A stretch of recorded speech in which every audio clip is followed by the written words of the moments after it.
Okay, so we're talking about the rule of 72 here today, and this is just crucial. It's a basic. Many people that have been trained in financial concepts should understand this, but I want to really start here because if it's not clear, it needs to be made clear before you go any further about thinking about investing. What we want to look here is the rule of 72 is basically it's why small changes in interest rates will actually eventually create massive changes in outcomes. You've got to understand the difference between 2 and 4 and 10 and 12%. And you should know this rule in your head. If you know this rule in your head, you'll be able to predict how rapidly any investment will grow at a given rate of return.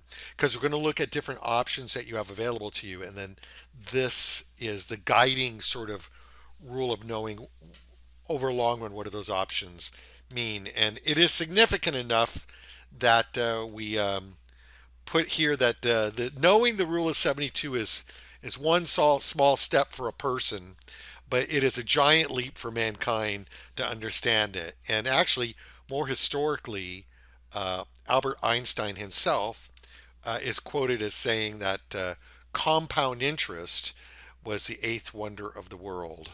So he was credited with that. I assume he did say it. It's come from some good sources. So let's look at what the rule of 72 actually is. So what the rule of 72 says, what it is this. It says that if you take the number 72 and you divide that by the interest rate you are considering, that quotient will be how many years it takes to double your money. So let's draw this out to make it a little bit more clear. Let's say that you're getting a 4% rate of interest.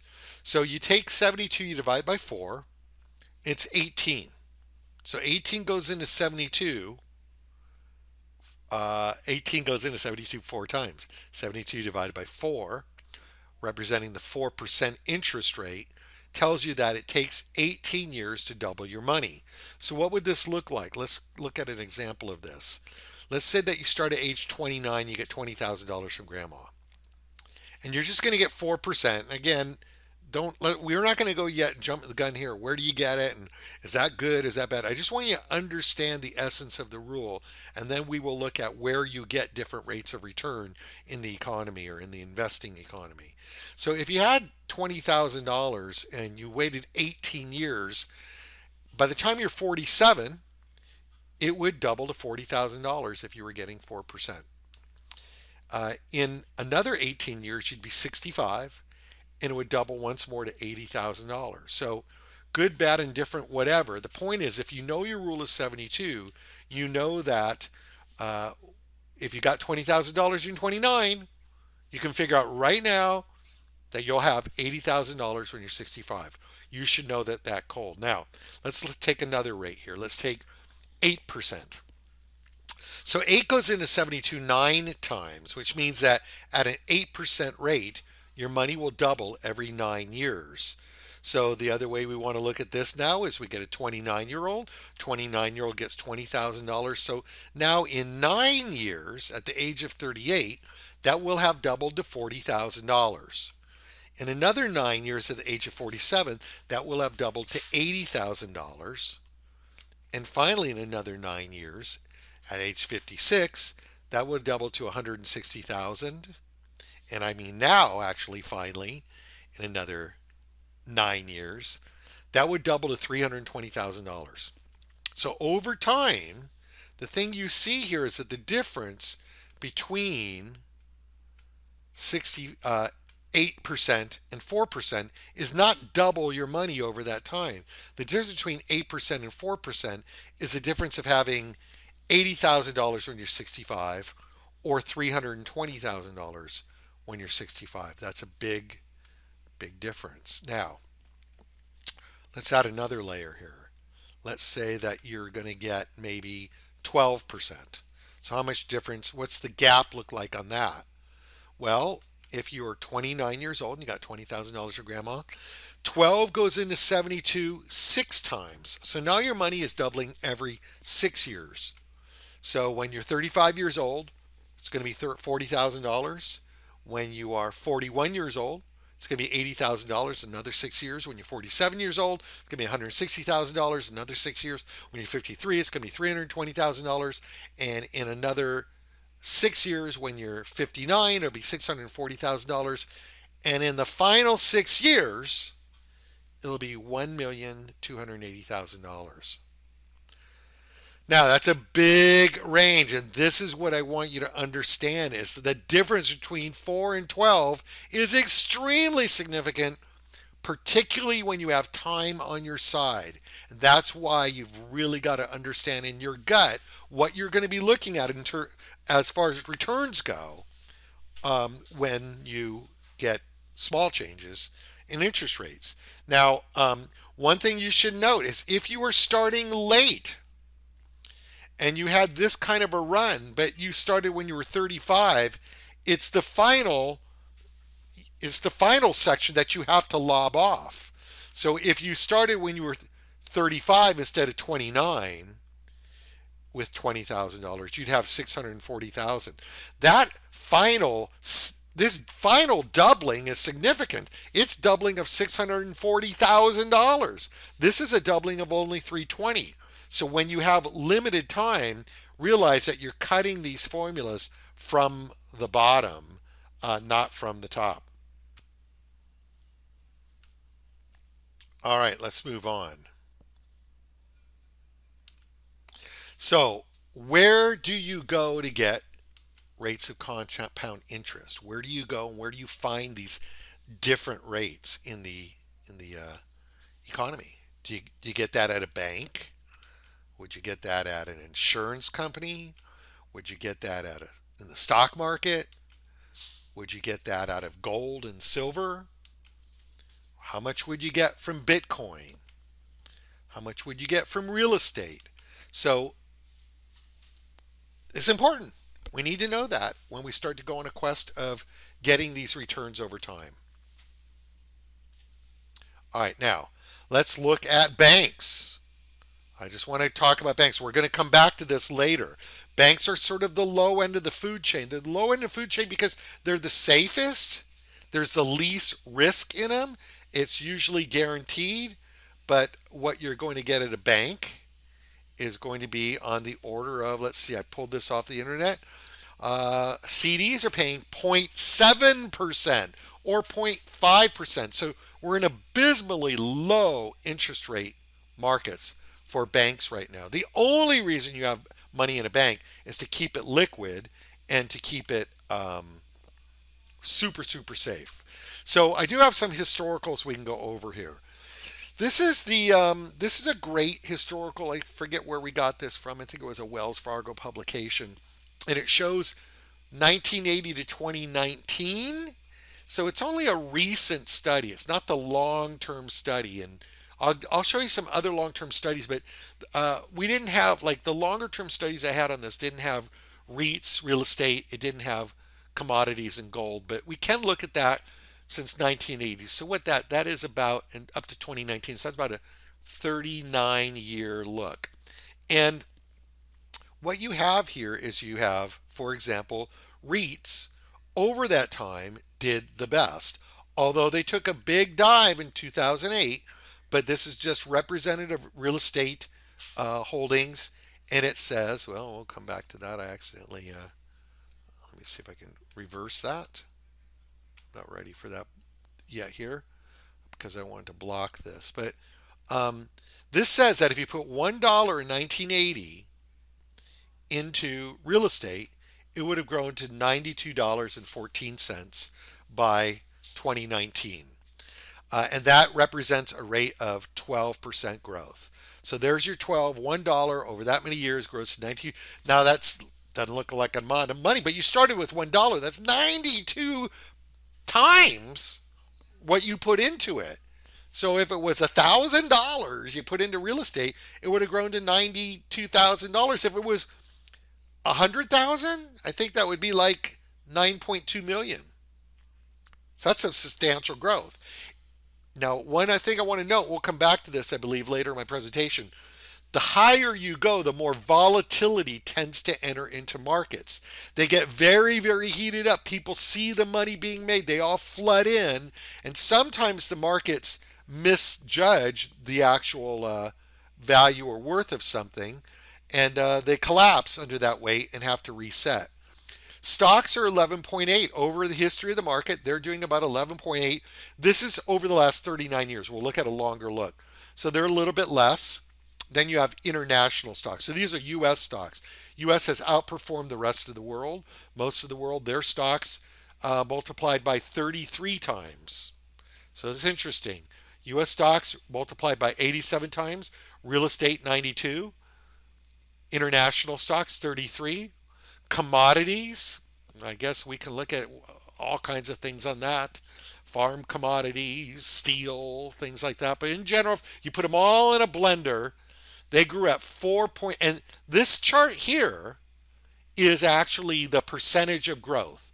So REITs are 12%, U.S. stocks 11.8, international stocks 9.1%, commodities are 4.6%. So over the, again, notice that this dip, notice that commodities in the 80s fell severely, as did gold. And gold is actually a commodity. It's going to run similar to commodities because it is in of itself commodity. It just has an extra consideration in the economy that it's some sort of magic pill, which it may or may not be. I don't want to get into that argument.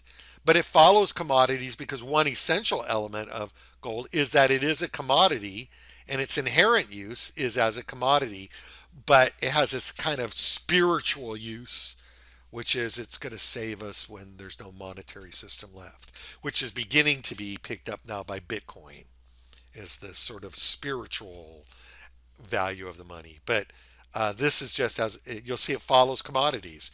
So commodities made 4.6 in general. Gold actually, considering this time period of how low it went in the 80s before it finally spiked up, and particularly after 2008, is basically 2.7% over the long run. Okay, now I do want to also indicate, yes, I put this arrow in there, that you've got, oops, go back on that for a second. You've got a 10-year run here in stocks, as good as they've done. We looked at international stocks, but really all of these markets. So look at the real estate market. You know, from 1999 to 2009, it was growing and then it lost all of its gain. And you got 10 years from 99 to '09 that really you just were flat. So this has a big thing to do with volatility, and we're going to look at that in a minute. Volatility over time, and what significance does volatility have when you're considering where you're going. This is another interesting chart. So this now breaks a longer term. This is 1926 to 2019, and it's stocks, bonds, bills, and inflation. Inflation's a really key thing. Let's take inflation first on this chart. And we see here that if you bought $1 of goods in 1926 at 2.9% inflation, 2.9%. Now, in the early aughts and before the Biden administration, we had inflation down at 2 or less. But now we're back in the sixes and sevens and eights. So inflation's on a roar right now. But over all of the time of this chart, it's been about 2.9%, which means that $1 of goods back in 1926 today would cost you $14 for the same goods. What costs a dollar today? So I don't know. A pack of gum could cost you a dollar today. I suppose it used to cost a nickel. Cost you a dollar today, it'll cost you $14 so many years up the road. All right, we also have, for example, let's just go to we have bonds. Bonds are just a thing of note. I don't right now want to distract you with it. Bonds are safe. They're guaranteed money. They make about 5.5% historically. If you put a dollar into bonds in 1926, it would have turned into $159 by 2019.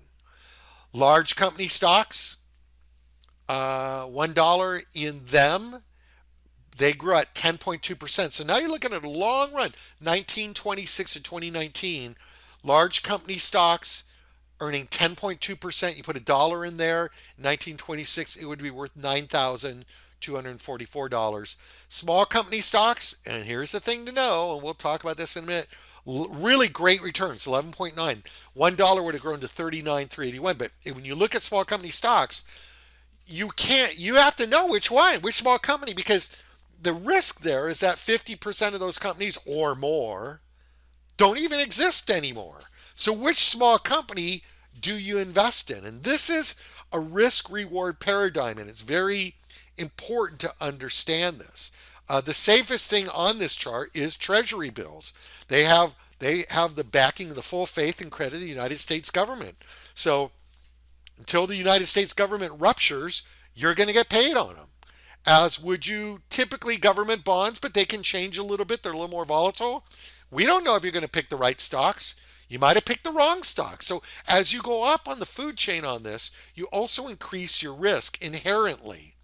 And this becomes even more pronounced when you start to look at shorter terms. Again, here's your return. Small stocks 11.9, large stocks 10.2, etc. Now, when you shorten, this is a shortened graph, foreshortened, and it shows what volatility can happen over time, over shorter periods of time. This is the same thing. It's small company stocks, it's government bonds, large stocks, inflation, and treasury bills. And now, historically, the government bills outperformed inflation, but over the smaller amount of time, they didn't. Inflation would have eaten up more dollars than treasury bills would have kept you whole. So you didn't even hope tread water. And small stocks did 9.3% over these years. Government bonds did more, and large company stocks did less over this time than government bonds. That's amazing.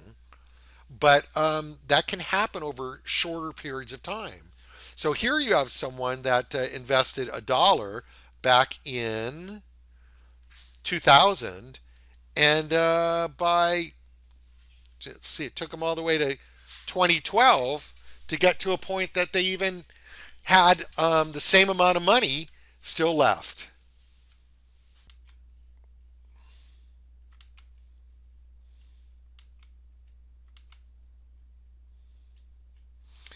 All right, so this is kind of now just the last 10 years. The dates are mismarked on this. This is actually 2009. You'll see at the bottom there 2010 to 2019. And again, this just shows how different this can be. Like for the last 10 years, it's been on a roar. Stocks have been up 13.6%. And over 10 years, and this also shows, remember earlier on the rule of 72, how if you start late, it has so much less effect. Here's 13.6% growth, but over 10 years, that means that your $1 in large stocks only grew to $3.57. So again, that shows, you've got the same returns, but if you wait long, you can really lose out on the ultimate value of time when it comes to growing an investment.